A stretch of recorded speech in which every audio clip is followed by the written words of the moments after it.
Lydia Harper sat behind her desk in Tallahassee, tense, her eyes fixed on the muted television screen. CNN had just broken the story about Judge Daniel Carver's ruling halting a new wave of deportation flights to El Salvador. The anchor's words flashed across the screen: controversial, humanitarian concern, due process, but Harper didn't blink.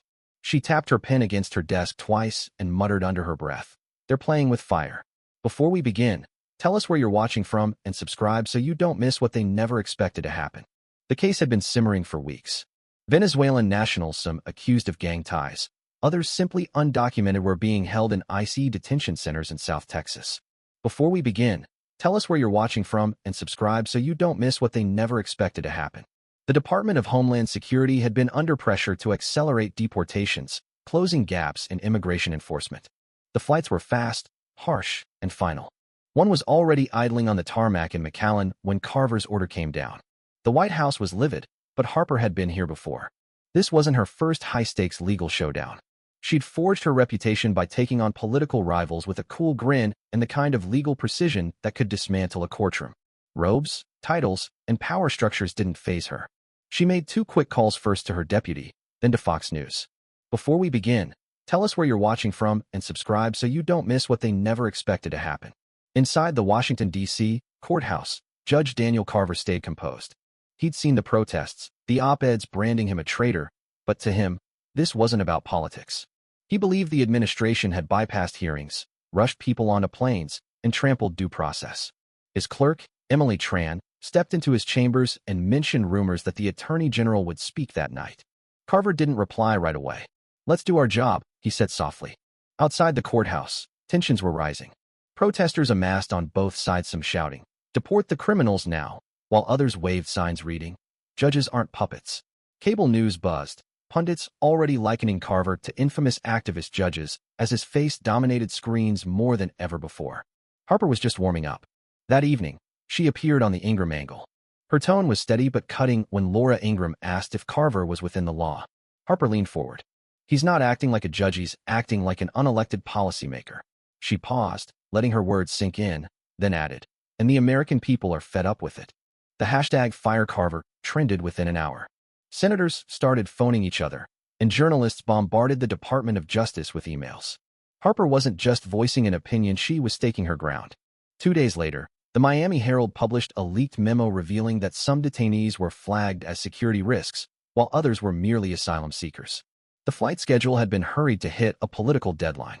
Harper's team fired back the next morning with a statement accusing Carver of undermining judicial integrity by letting partisan sway override legal standards. She wasn't just targeting one judge, she was making a larger case about the decay of the rule of law.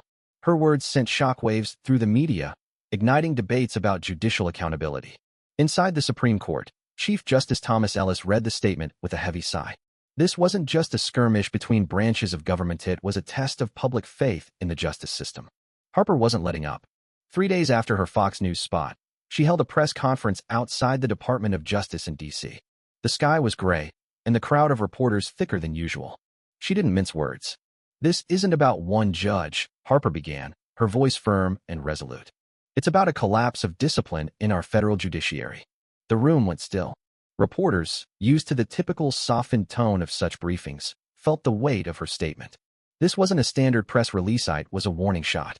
Harper pulled out a stack of papers, case summaries, and internal emails showing how several Venezuelan nationals had been deported without proper risk assessments. Silence hung as she continued. "When courts stall the law for the sake of theory, real people suffer. Families are torn apart. Victims wait for justice that never comes." She paused, letting the gravity settle, then delivered her closing blow. "I'm not afraid of judges who act like kings. I'm afraid of what happens when no one calls them out." The press conference streamed across major platforms, and within hours, Harper's words were everywhere. Critics branded her a power-hungry authoritarian. Supporters hailed her as fearless. On TikTok, "Lydia versus the System" went viral, her speech underscored by dramatic music. In Miami, Judge Carla Ruiz, one of Carver's colleagues, listened in her chambers. She didn't fully back Carver's approach, but Harper's rhetoric unnerved her. "She's playing the long game," Ruiz told her clerk. "She's not just pushing back, she's rewriting how people see judges." That night, Harper appeared on News Nation for an extended interview. The less partisan outlet was a calculated choice. In a navy blazer, hair pulled back, her demeanor was all business. The host, Jake Larson, didn't pull punches, accusing her of eroding judicial independence. Harper's smile was faint, her response sharp. Respect isn't silence.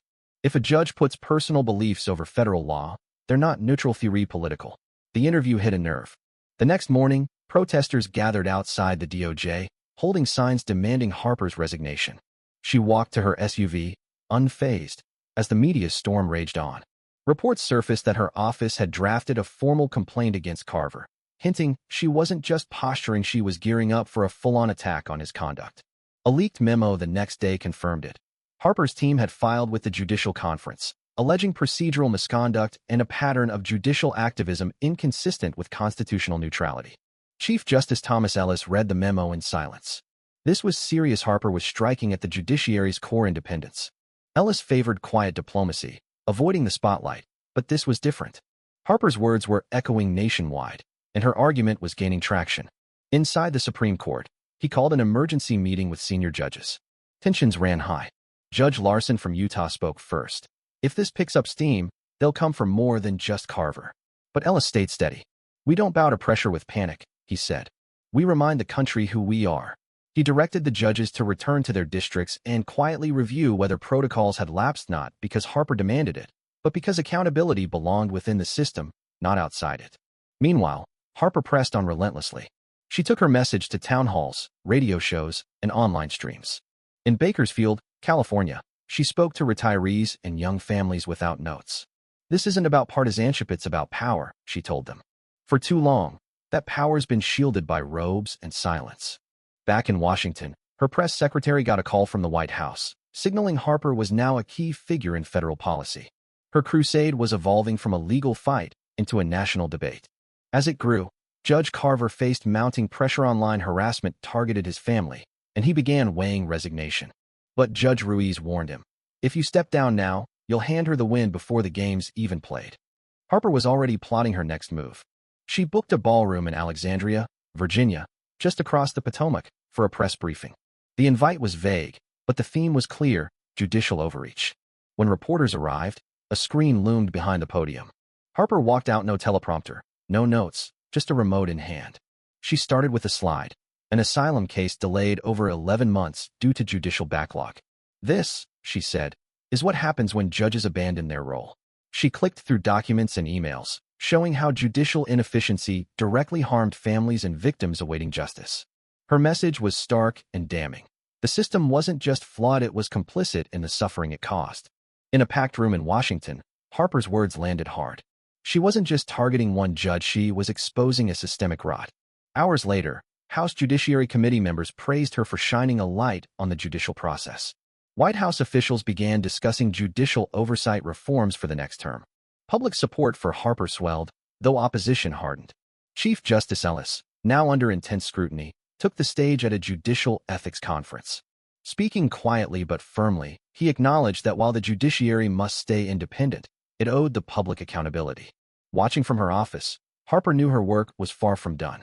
As her campaign gained momentum, a subtle shift rippled across the country. Judges began questioning their own roles. The pressure mounted, and many reconsidered how far the judiciary could stretch without losing public trust. The calls for accountability, whether justified or not, were resonating beyond D.C. The debate was heating up.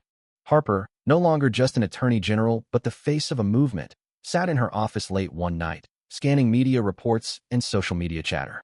The weight pressed on her, but she didn't waver. She understood the stakes. The fight was far from over. Carver might step down, but her sights were set higher on a system grown too comfortable, too insulated from scrutiny. Calls for judicial reform escalated, the lines drawn sharper than ever. In courtrooms, whispers grew louder. Justices felt the ground shifting beneath them. Even Chief Justice Ellis, known for his calm restraint, couldn't ignore the unrest. His St. Louis speech hadn't quelled the storm, it had fueled it.